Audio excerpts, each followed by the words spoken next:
My name is Dr. Ed Sobiesk, and I am a computer scientist who's a faculty member and researcher at the Army Cyber Institute. I want to know that I'm looking at all of you, and there's a 5-minute rule in place. In case you haven't figured it out yet, I am not Congressman Langevin. And regrettably, it's looking like he is going to miss the session. We will see if he happens to surprise us and show up. I will move quickly. But there was a vote that was called on short notice, and I'm sure all of us support that he should go there and do his first primary duty of voting. So instead, we're going to have a chance to have a fireside chat with Chairman Rogers. And it's my pleasure to begin that fireside chat by just sharing with you a little bit of the background on Chairman Rogers, if I may embarrass you by reading a little bit here. Mike Rogers is a former member of Congress representing Michigan's 8th Congressional District. He was also an officer in the U.S. Army and an FBI special agent. From his time in the U.S. House of Representatives, where he chaired the powerful House Permanent Select Committee on Intelligence, which has got the acronym HPSCI, and he was a member of the Energy and Commerce Panel. Chairman Rogers built a legacy as a tireless and effective leader on counterterrorism and national security policy, as well as being active on healthcare, telecommunications, and automotive issues. As chairman of HPSCI, he authorized and oversaw a budget of $70 billion that provided funding to the nation's 17 intelligence agencies. Chairman Rogers was a prominent leader on cybersecurity in the United States Congress during his service, shepherding multiple cybersecurity bills through the House of Representatives, and he is a highly sought-after national expert on cyber policy. The founder of the Mike Rogers Center for Intelligence and Global Affairs, he is working jointly with the Center for the Study of the Presidency and Congress to realign the interests of government and the technology industry through the Global Digital Challenge Initiative. The initiative brings together leaders in the policy, business, and technology communities to discuss critical issues facing the United States and the global digital economy. It offers participants a unique opportunity to engage with peers and counterparts, hear from leaders in industry and government, and network during forums designed to begin working towards an alignment of interests.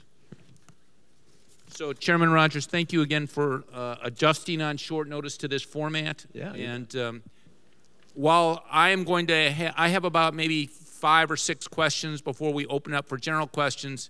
If you can't control yourself because you think it's too important a point, you can stick your hand up, and if I happen to see you with the bright lights in my eyes, I will try and bring you in. Towards the end, though, we will definitely have a chance to take some questions. So the first question is, it's one I always like to ask when I'm interviewing for my students, and that's, could you maybe a little less formally share with us your background when it comes to cyber? And I mean both cyber as an instrument of power and cybersecurity, and you know, just how do you express your personal experiences and thoughts? Well, first of all, thank you for the opportunity, Ed. Great. Thanks for the work you're doing at the Cyber Center for the Army. My son, I am a complete failure as a father, is in his 3rd year at the Naval Academy. So my wife and I are in counseling, and we're trying to get over this. We'll get through it, I think. But I do appreciate the opportunity to be here, and thanks for doing this. You know, I came to cyber a little late. When I left the FBI, I was working organized crime in the city of Chicago. We were still doing searches by indices cards, 3.5 by 5 cards that were manually typed in a huge file room. So if you ever wanted to go and say, hey, Mike Rogers, did he have any? We would go in and have to pull the card. And by the way, we'd have to update them ourselves. So if we got a piece of information, hey, the guy was convicted for bank robbery and it's not on the card, we'd have to go physically take the card out, put it in a typewriter. This is in the 90s. It's pretty amazing how far behind the FBI was at that time looking at the power of computing. And part of the fear was anything electronic inside the walls was a bad idea, right? So I mean, and maybe they're right, huh? Think of that for a minute.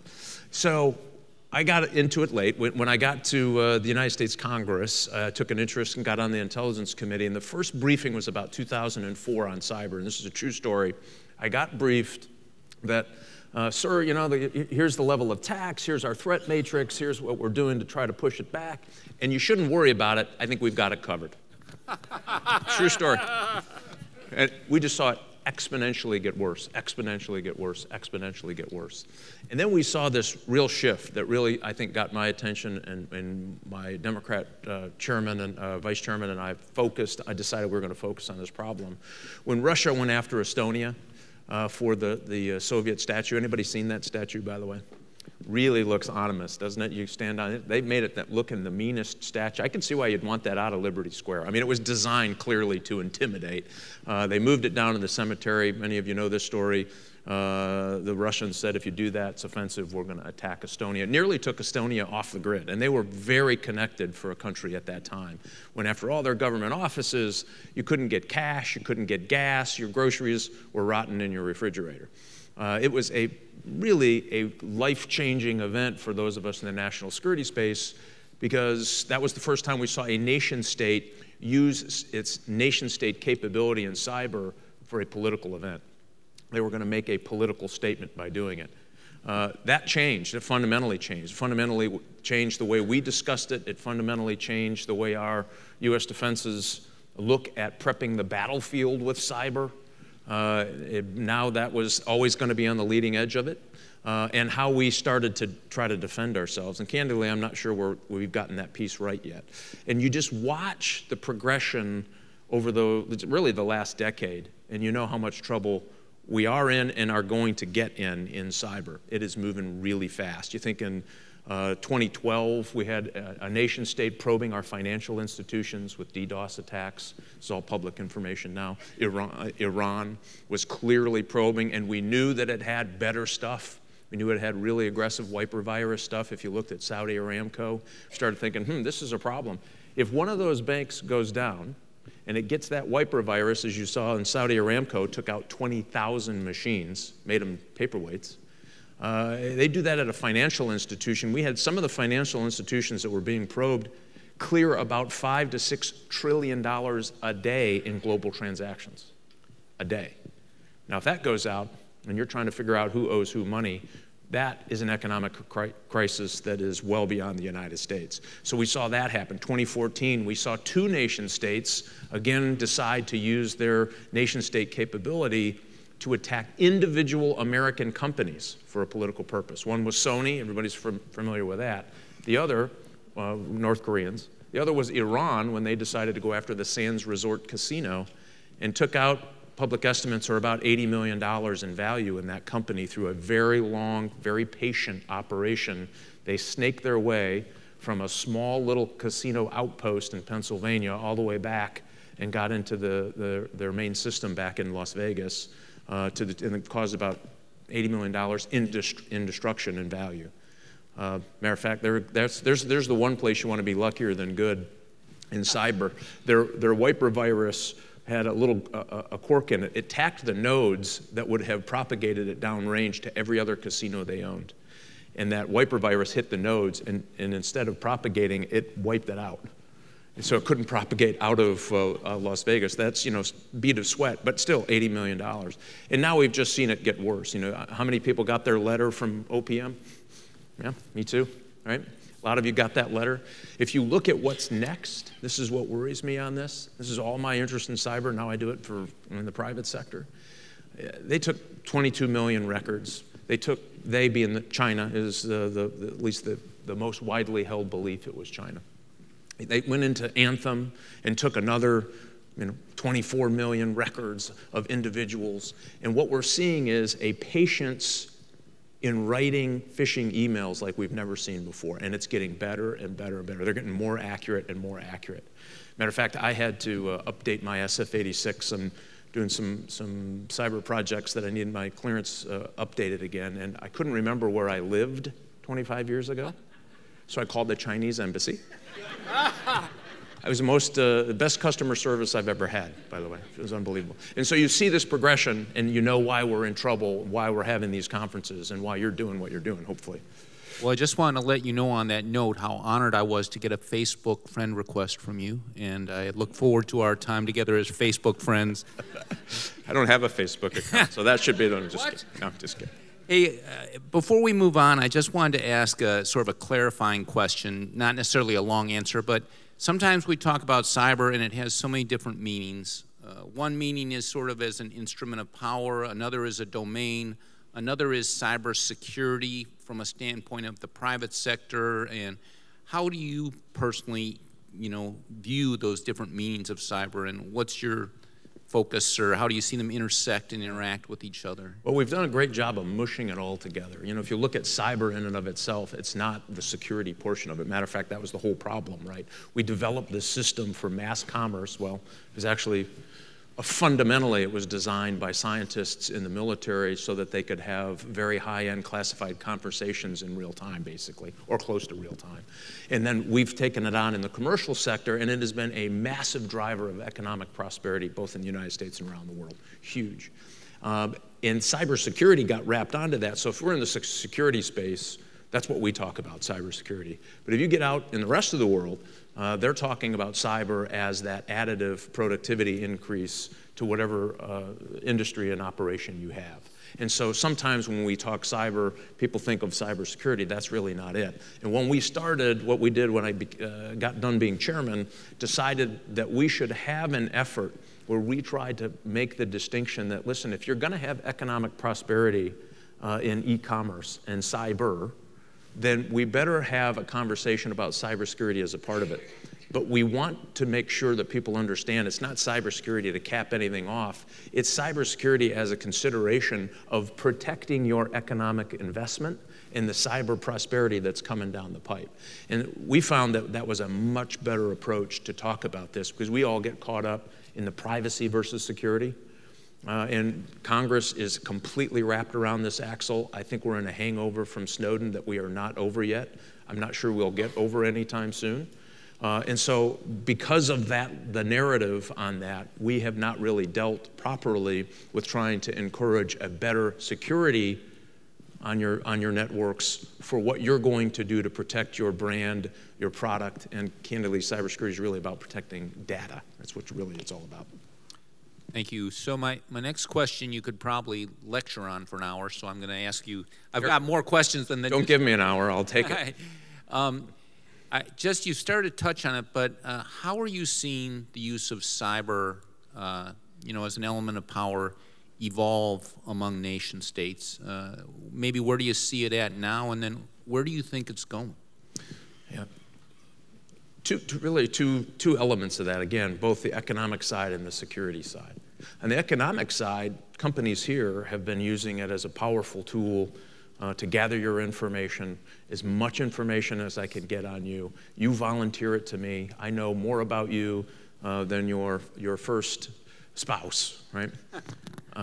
Work with me. This is all I got. Work with me.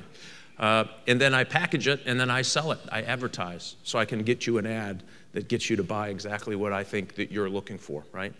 And the FANGs, Facebook, Amazon, Netflix, Google, have been driving the economics for the last 2 years.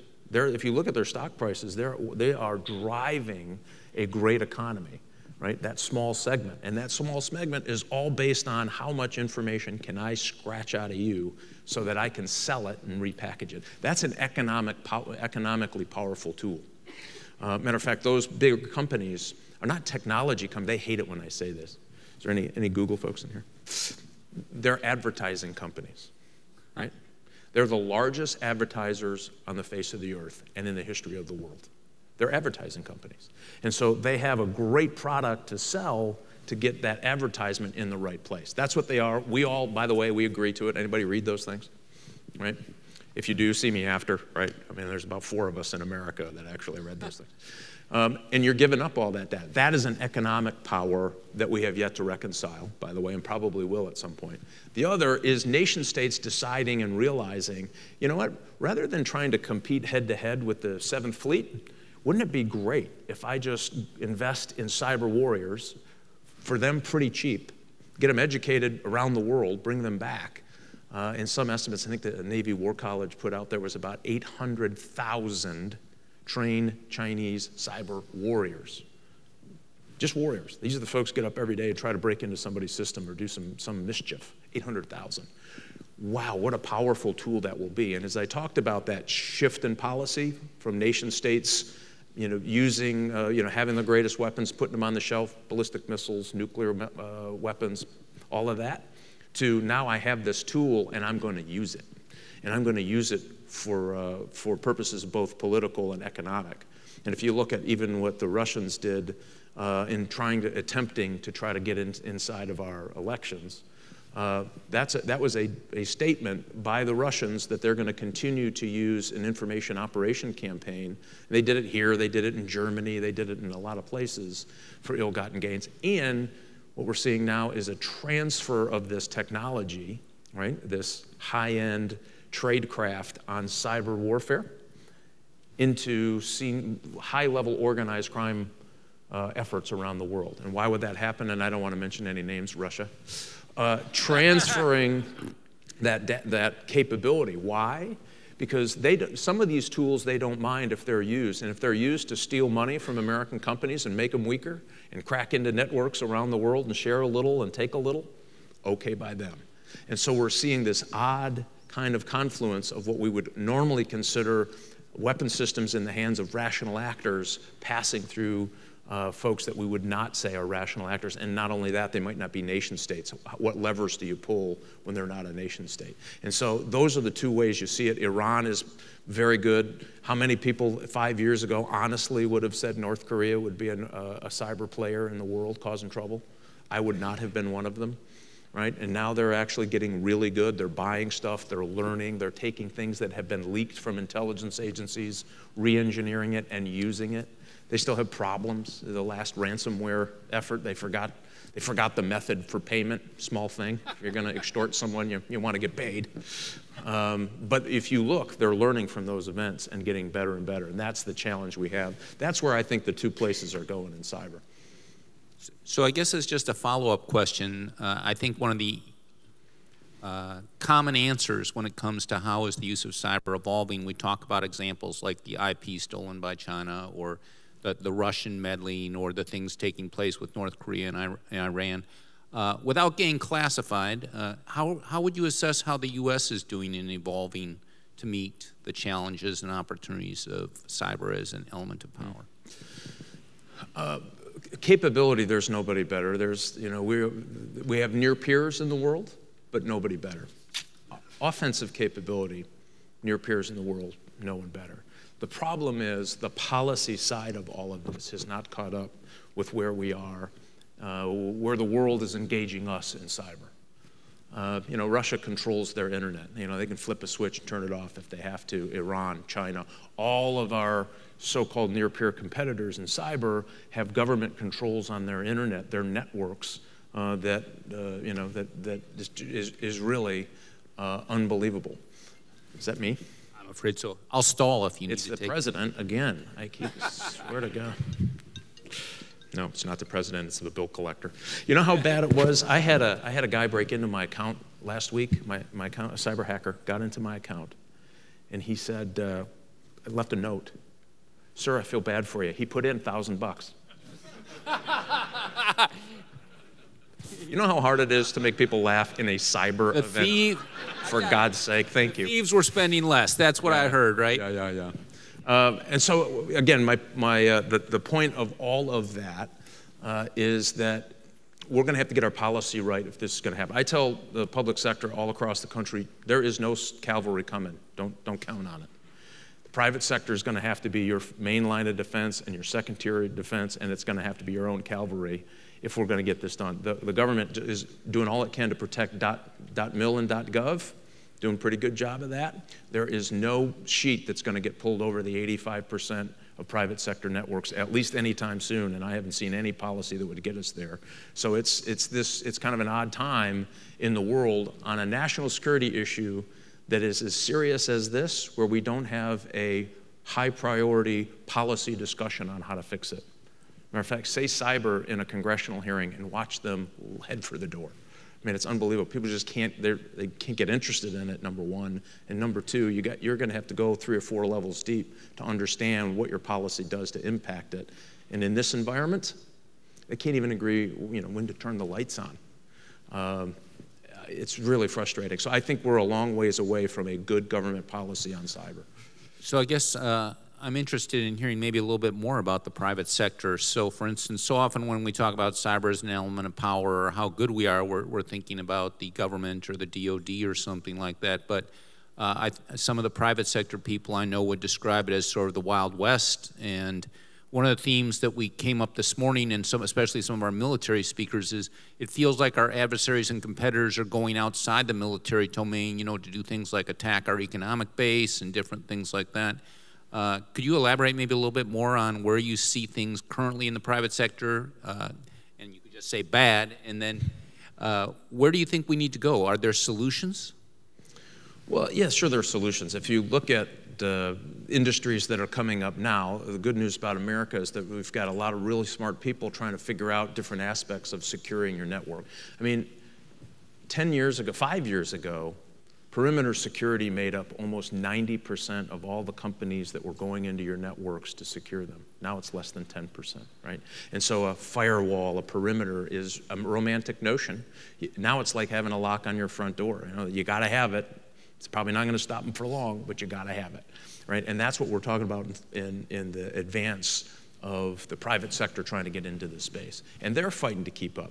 I mean, it is bad. So you have an awareness problem, an understanding problem, and then a technology to meet the demand problem. And all of those are happening all at the same time right now. And some are better than others, but at the end of the day, we are nowhere where we need to be. If you, through some all-powerful magical means, could change one thing that you would think would help the private sector, anything pop to mind? Yeah, we started this, Dutch Ruppersberger and I co-authored the bill that would provide real-time machine-to-machine sharing with very good liability protections in there. So they got some version of it. The problem is companies aren't going to voluntarily share information if they are liable for some outcome that goes the wrong way that they can't control. And without that liability protection, we're going to be stumbling through this sharing. I mean, if you think about, you would be able to use the best of the private sector from what we already know is great happening in DOD. NSA is doing some great things. Even the agency is doing some good cyber work. And they're bringing that information back. If you could share that threat information in real time, machine to machine, with the private sector as far upstream as you can, think how much you could kick out. It would make the private sector much more impactful at keeping it out or finding it or mitigating it in your system. That's what I do. And it's, the big fight was over the liability protections. Who has to pay? And my fear is we're getting attacked from all angles. We'll figure out who pays later, but at least let's put something in place that we know adds to the security value of what you're doing across the country.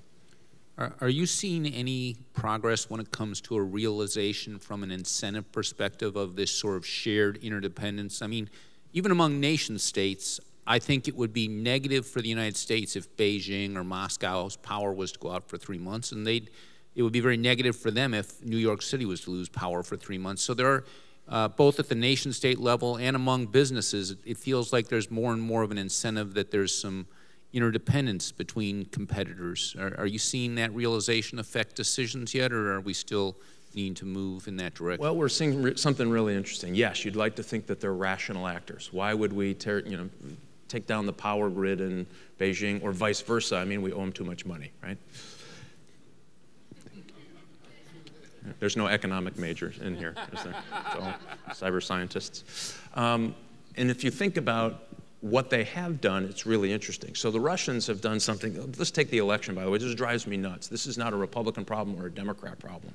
They've been using this technique since about the 1960s. And during the race riots, they were trying, through leaflets and bribing reporters to get stories and trying to get fake stories printed in magazines to try to get Americans at each other's throat over race. Because they said, hey, any chaos is good for us. And we watched them do it. We knew that they were doing it. Then they flipped it again into the 70s. Then they flipped it again into the 80s. And now what they've done is said, wow, I can touch every American individually. You're all online. I can find you. I mean, if I get your name badge today and I see your face and where you work, or at least a resemblance of where you work, I'll find you. I can absolutely find you. And then I'm going to find your LinkedIn page and your Facebook page. I will know more about you by the time you get off the train than when we got on the train, right? Unbelievable how much information we fly out there. And so the Russians saw the same thing. And so they have been aggressive. If you look at the targeting of their ads and how they were doing it, they were race baiting in their ads, right? And they knew people that would be more inclined to click on that ad than not click on that ad. And they targeted both African Americans and white Americans and Asian Americans and Hispanic Americans. And by the way, we like a herd mentality, we ran in and lapped it up. We decided we didn't like each other because we looked different. I argue it was the most effective information operation in the history of the world.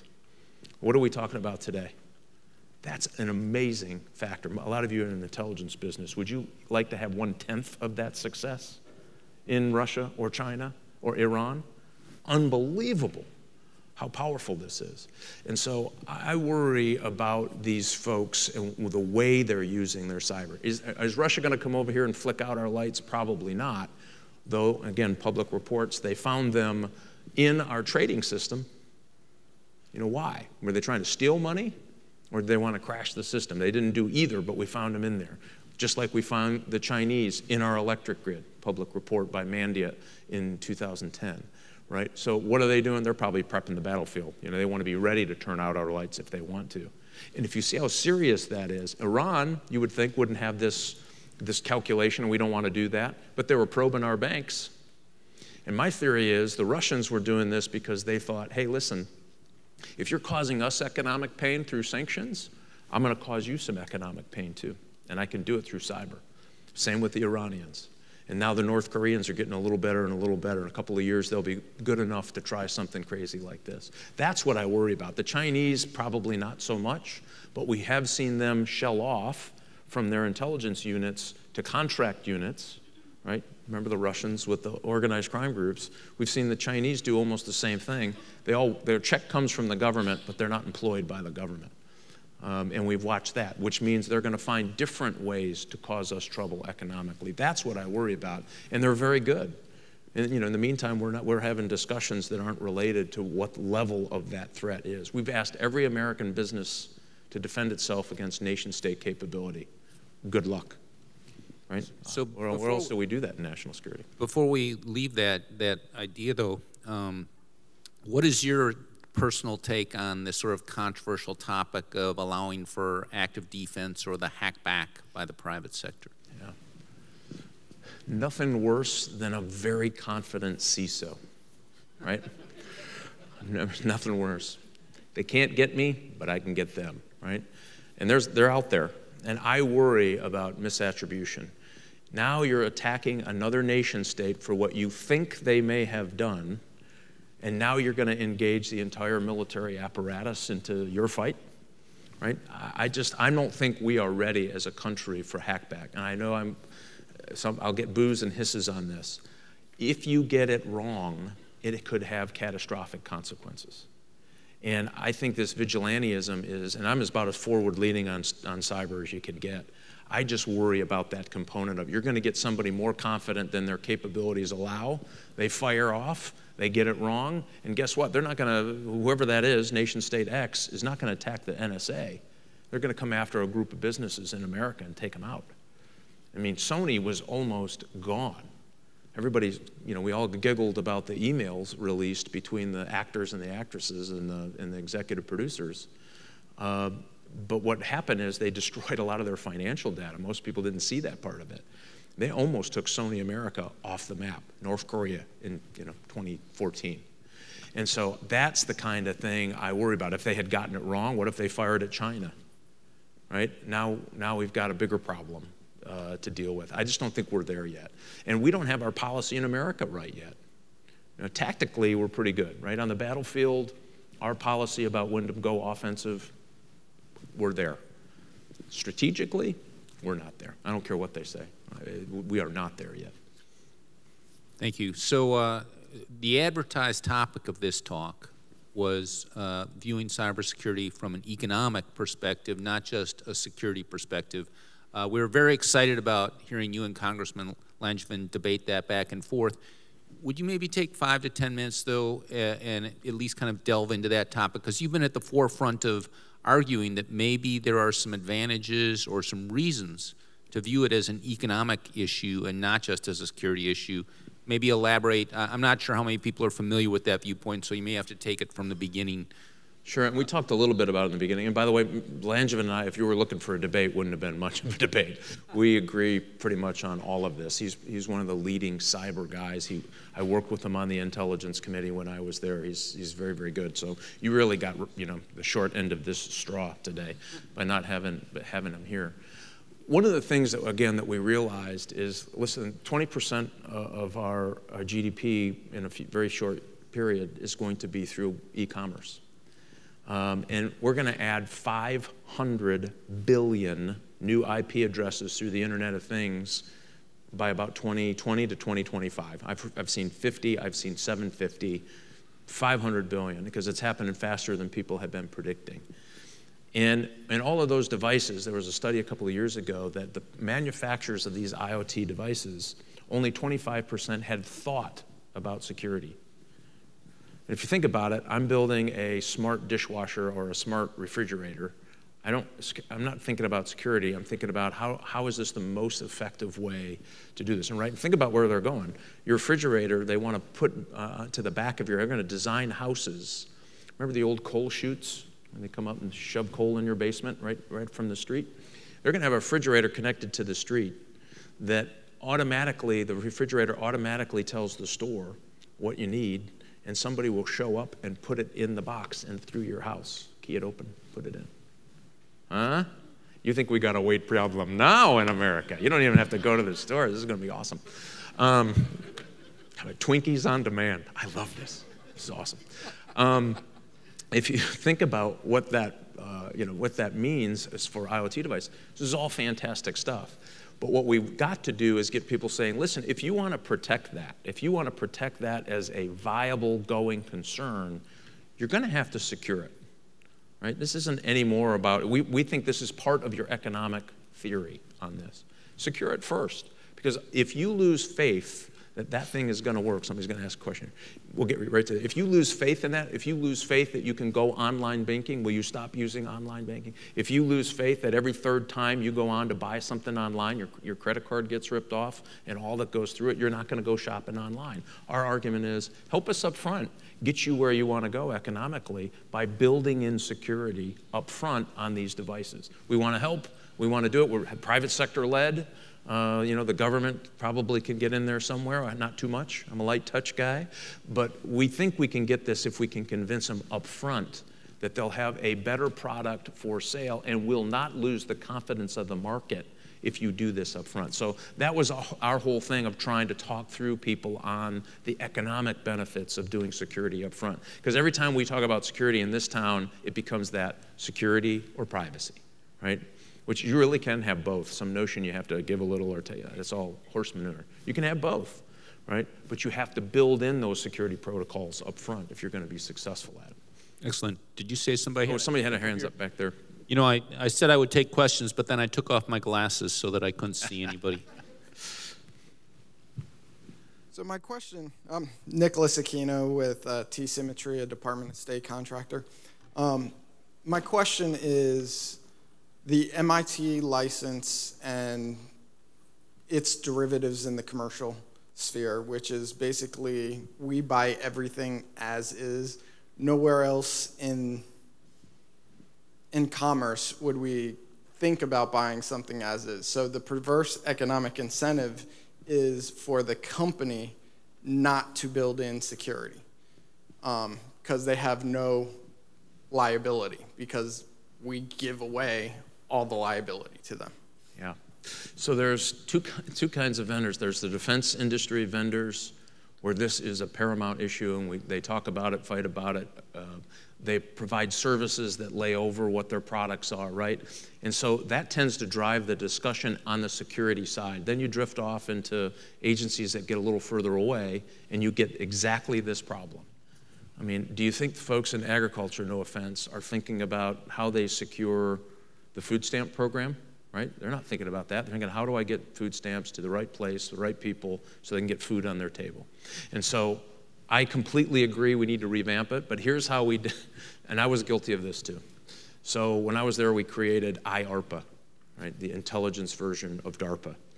And we did it because we could not get through, there was no way to change the system of a way we acquired technology, right, in a way that we could get everybody to agree on. So what we did is we said, all right, let's just create something special over here to go around all of the badness that happens. That's why DARPA was really designed for the research and development side, which was brilliant. IARPA was designed of, like, we're losing this fight on the technology piece and we need to keep up, so let's find a vehicle that we can do that. And as much as I didn't want to do it, I thought we better do this if we're going to keep up. We just created another one, DUIX, right? Which this whole design is to go around the normal way we get technology introduced to the government, because the other way doesn't work very well. And so, you can almost make a whole career in Congress of trying to fix that problem. And I don't see it. I think something pretty bad is going to happen. If the 22 million SF-86s didn't change people's minds, what is?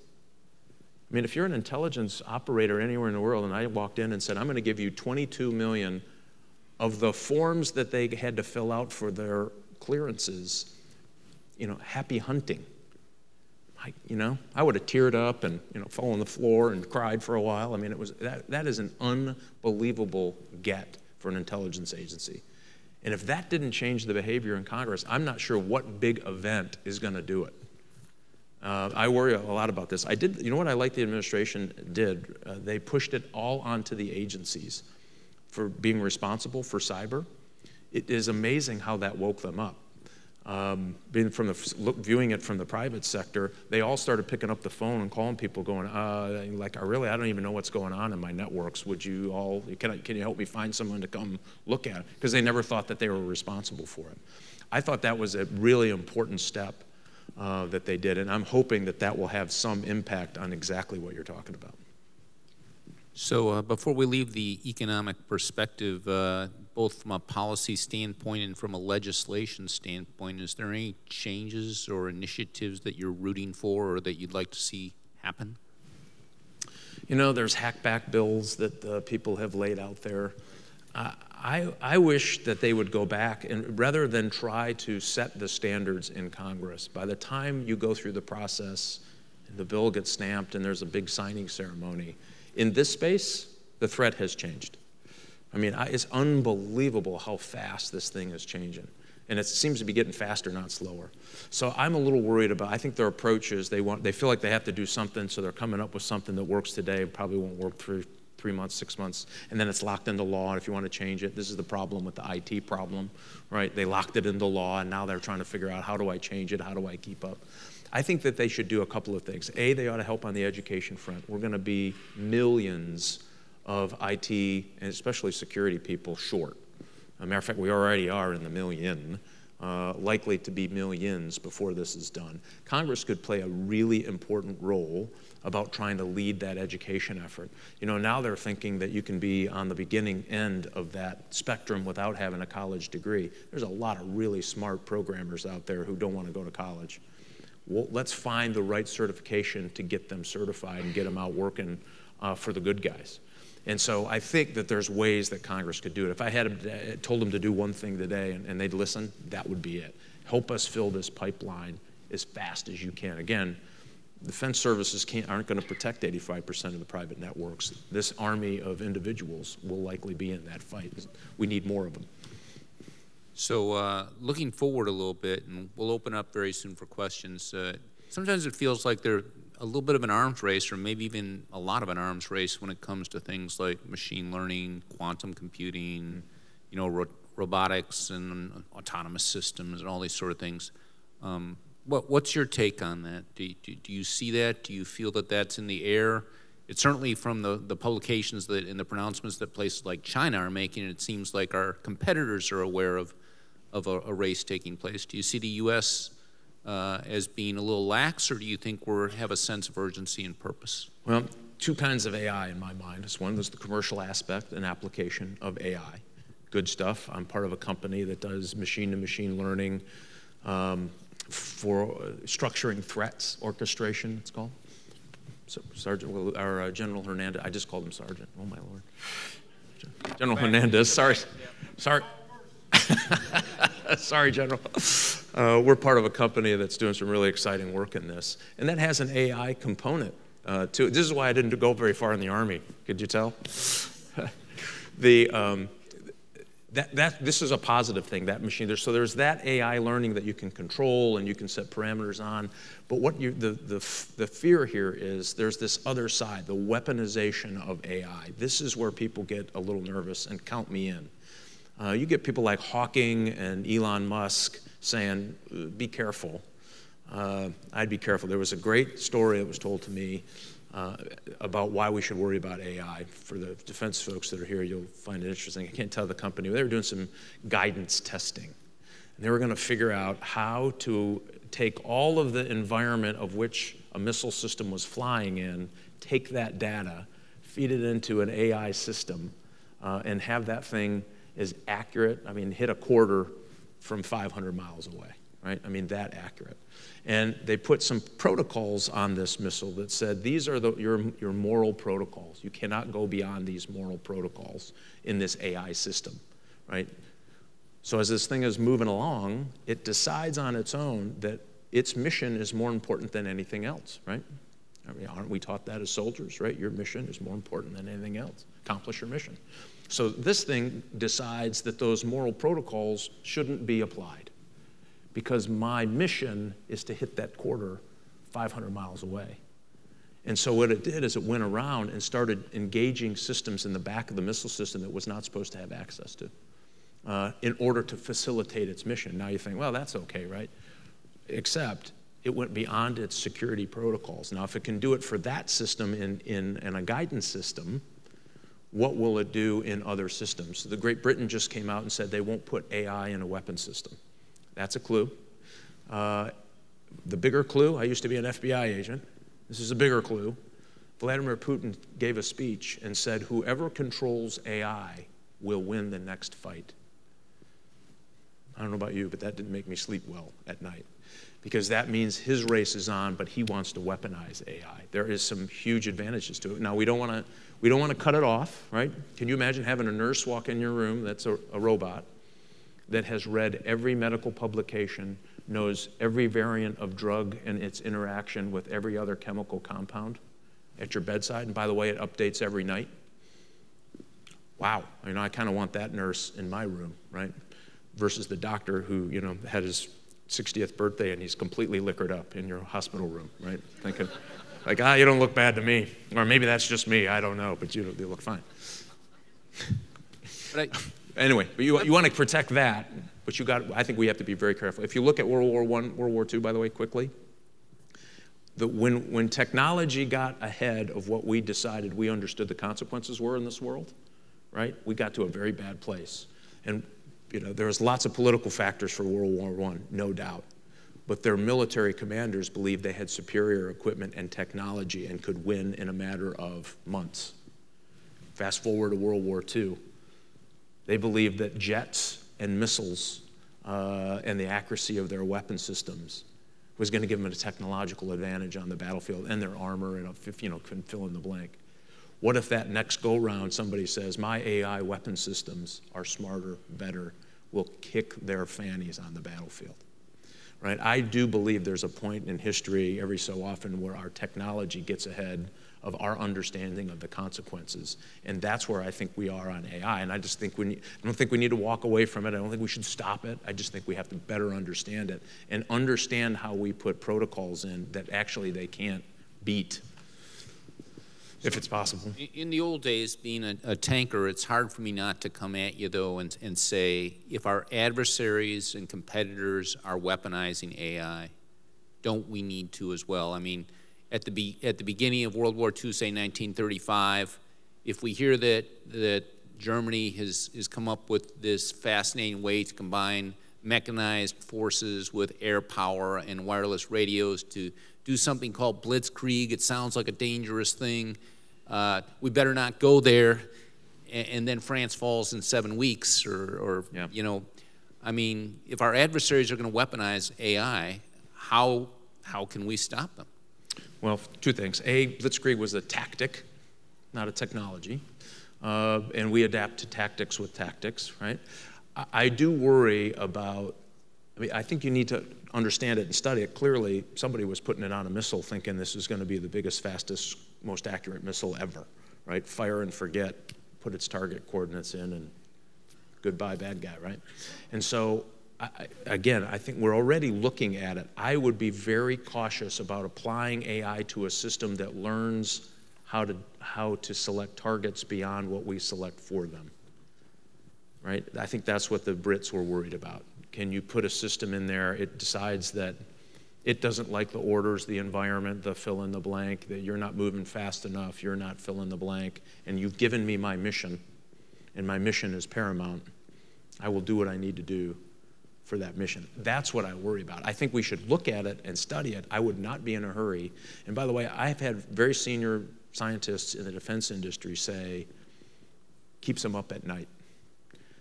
If you add that with all the other things we just talked about, I start thinking, maybe we should be really careful about what we're doing on AI. If Hawking is worried about it, Musk is worried about it, senior defense engineers are worried about it, I think we ought to at least be worried about it.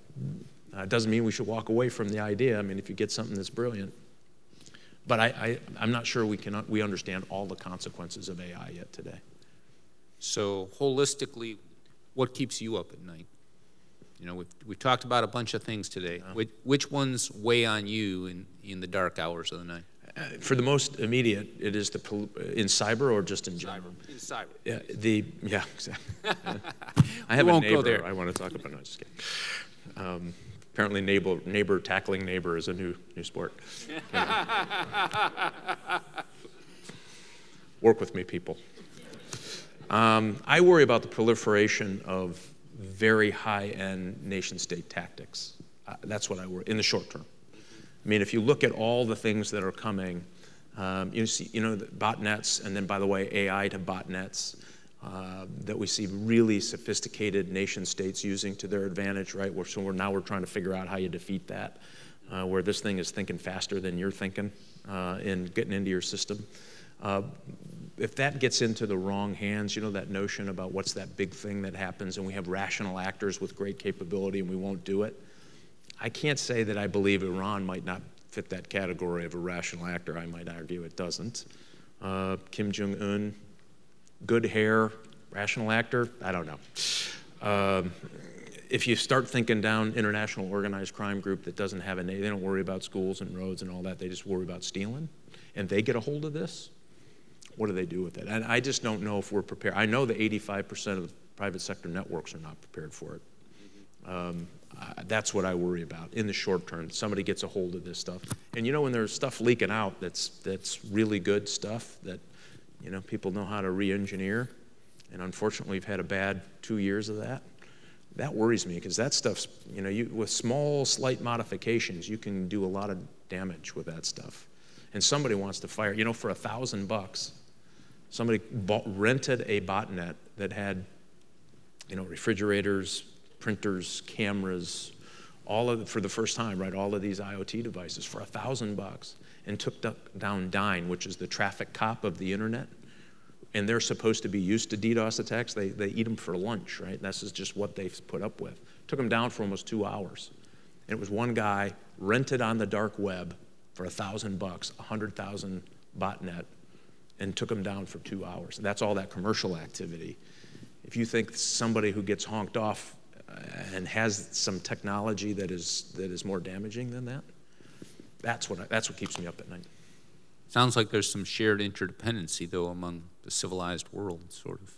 I hope so, but I don't think Russia, or certainly China, they've built such an economic powerhouse on our technology and Germany's technology and Japan's technology that they stole. I would not be in a hurry to fix that problem if I were the new Chinese leader. So before I open it up to questions, did you have anything else you wanted to say, or can I go ahead and let's do it? Ask you. So, paddle one back here. Yes, my name is Lieutenant Colonel Chris Quick. I work at the Global Engagement Center, and part of our mission set, which just got added, was counter-propaganda and disinformation. So my question to you is a very challenging one from the standpoint of economics and also global influence. How do you balance managing a company or a nation state like China who's buying up the U.S. entertainment industry with the influence piece, but also propping up financially Hollywood through the financial means and building new theaters, putting in new movies and things of that nature, developing content for their own influence, but generating financially within the United States? How or should we regulate that?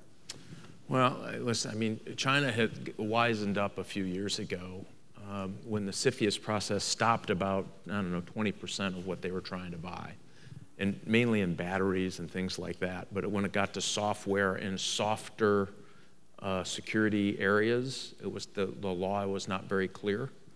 If I have one regret as chairman, it wasn't I didn't get CFIUS fixed before I left, because it does allow them. Because the law isn't very clear, if you're going to invest in a Chinese. By the way, I mean you can't get a flight booked between Los Angeles and Beijing. They're all out there rattling their cups for the Chinese money to invest in the production of their movies, because most movies lose money, right? But as your point is, China doesn't care if their movies lose money as long as it has a propaganda value to it. And so I'm not sure how we get there. I mean, it's not regulated commerce from that regard. It doesn't rise to the level of CFIUS. I think we should be calling for an overall view of CFIUS. It doesn't even count some software that's available out there that they can buy off the shelf that would be really bad if they pointed it at us. I mean, all of this stuff is something that we're going to need to think about. They have two telecommunications companies that are going to, the estimates are, if the market continues in 10 years, you will not have a router or any other device that is not produced in China in the world. Meaning all of our data is flying around devices that the Chinese engineered, and by the way, guess where the software comes from? China, right? So you start thinking about the security implications of that, that keeps me up at night too. So I just don't have a great answer for you other than we need to rebalance the way we think of the world. It's not just missile systems anymore or airplane or avionics. It's the whole package, including social media, right? They're talking to every American every day if they want to do that in ways that is really sophisticated. And they're going to have us at each other's throat, by the end of 2018. I'm talking about the Russians now primarily, but other countries view this and understand the value of it. And propaganda for the Chinese is right there. Have you ever seen the Washington Post? The first section is, it's all Chinese propaganda. Mm-hmm. It's smart, I guess. So just for your awareness, there are a boatload of questions. I've seen them. And I'm going to bounce back and forth from each side. But I've been signaling with the people, though, just so in case you're wondering, wow, no more questions. There's a ton of questions. Oh, okay. So I'm going to bounce over to this side, right here. Lydia Kostopoulos from the National Defense University, specifically the College of Information and Cyberspace. I'm glad you brought up lethal autonomous weapon systems, and I have a question for you about that. If you were to represent the U.S. at the UN with regards to lethal autonomous weapon systems, and talking to other countries, what are the parameters that you would like to have that discussion take place? Well, the first that you couldn't put it on a weapon system until we all agreed what those parameters were. If we don't, remember, again, that the moral protocol, which is the parameters of which the system was not supposed to operate, it exceeded. And I could give you 5 more examples where this happened even more public than that, where the two autonomous bots were given a language to teach each other. You're all familiar with this, right? And after about 4 days, they had to shut them off because the bots realized that the languages that they had given each one of them was inefficient, and they taught themselves their own language, of which no one could decipher, right? You put that in 2 AI systems talking to each other, and that should raise the hair on the back of your neck. And so I would make sure that we could agree on what those protocols are. And it would have to meet a really high test threshold of how they would operate. Some would argue, you could put the standard like it can't be a target differential, so you can't use AI to change target sets or fill in the blank. I think we're not even close to that. I think we've got to figure out the actual technology piece first. Okay, and over here. Hi, Fernando. I wanted to ask you about 702 reauthorization, mostly about how how we can make our privacy-concerned people comfortable while also making sure that our intelligence community has the ability to do their jobs. Yeah. So if the intelligence community loses 702, I'm hiding under my bed for a month, right? It is. Can you just fill them in on 702 for 702 is basically the data portion of collection that goes beyond, the to from on the front of the envelope in electronics, the metadata, and allows them to engage in collection on activities primarily overseas. And so somehow in this political hangover, people thought that 702 was targeted against Americans in the United States and that, we could read your email and all of that, or they could read your email. And again, this is that Snowden political hangover that we have. We got so far behind that political narrative. Everybody was standing up saying, oh, I'm going to be the only person that defends your freedom from the government reading your emails. And the sad part was nobody was reading their email. I mean, I like Aunt May's Bunyan's emails as much as the rest of you. But the government really doesn't have time for that. And so they didn't understand the law. So there's a big push right now of people trying to get together. Again, it has to go through a process. So that due process is so important to a 702 implementation, if you will, or engagement.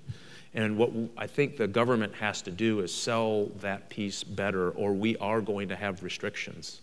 And again, I hate to say this, but there's a lot of colleagues of my former colleagues who will not fully understand the legal ramifications of what they're doing, mainly because it's easier to go back to a town hall and said, I told the NSA that they couldn't read your emails anymore, and everyone cheers, hey! And you don't realize that you've just empowered Russia, China, ISIS, and every other terrorist organization to have full communications capability, and we can't see it. And I really am worried about this. I'm glad you brought it up. I think we just have to get ahead of what the protections in 702 are. We should always lead the conversation with what those protections are. What is the oversight of it? What do they have to do to use it? Who can get targeted by a 702 authorization? All of that to me is really, really important. And if your departments and communication aren't up on the Hill talking to somebody about this, shame on you. You are part of the problem. Everybody should go up and spend a little time. I know you got to use your legislative staff and all that, or the, what do you call it, the government. Just go by it. Just go up there. They won't. You say, hey, Congressman Rogers, the old Congressman Rogers said you could do it. Because I can't get in trouble now either, so it's all good. All right, and we have another question here, I think. Hi, Congressman. Thank you for coming. My name's Greg McPherson. I'm in the private sector. And I appreciate the segue.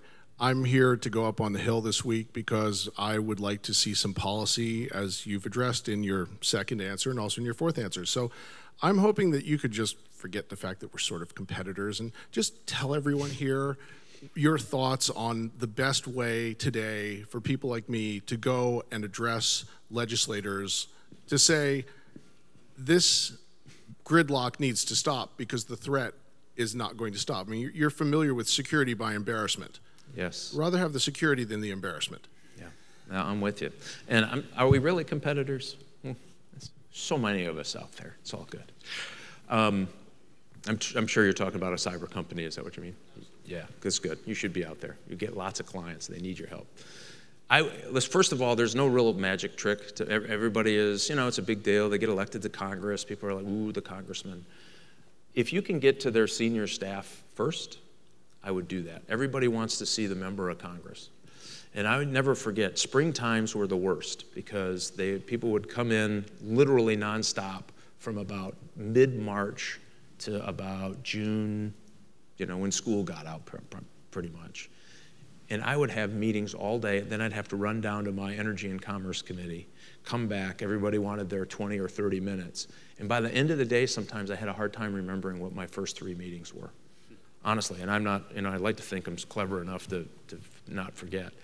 I would have a completely different strategy. I would target that senior staff, so they have a legislative director, or in the Senate, they might have a deputy legislative director, go after them. The chief of staff, I would go after them. And take the policy person in their office and work them to death, right? Call them, an email, say I want to come back, and then say, hey, I'm gonna eventually put in a request to see the member. Before I do that, I want you to feel good about this meeting. I really do. I want you as smart as we can get, and why I'm so concerned about it. So don't feel like you have to talk to the member themselves. I'd work up to the member. And then when you get comfortable enough, you want to make their staffer look fantastic in the member's eyes, right? You're going to take them in, and the member's going to say, let me tell you about cybersecurity, sir. And everything's going to be great. That's what I would do. And I'd also work wherever you're at home, work that home office too, right?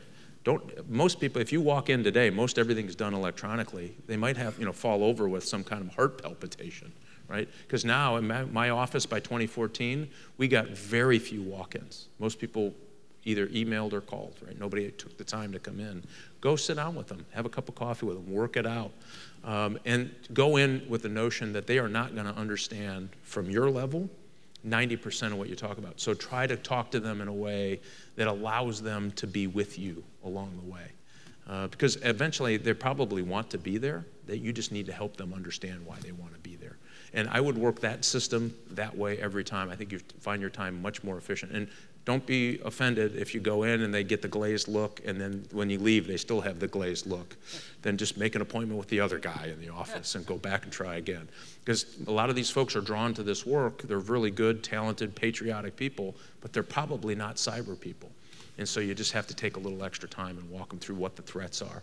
And then let them know. You scare the bejesus out of them about what you see in your work every day, right? I mean, I don't know why any of us have electronic devices, really, right?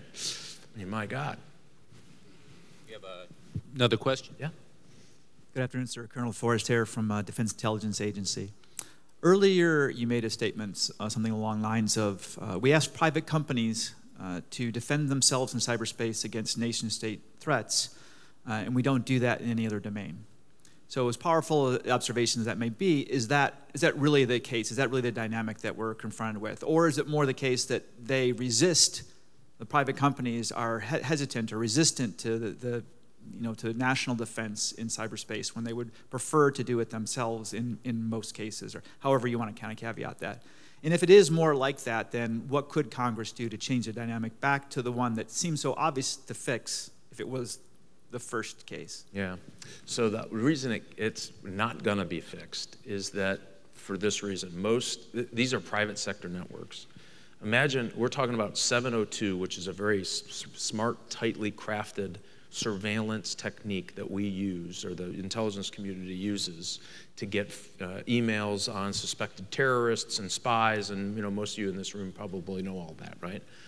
And think of the huge fight we're having over that, and it has a legal parameters around it. I mean, you can't get tighter control of this thing than we have, and people want to do away with it.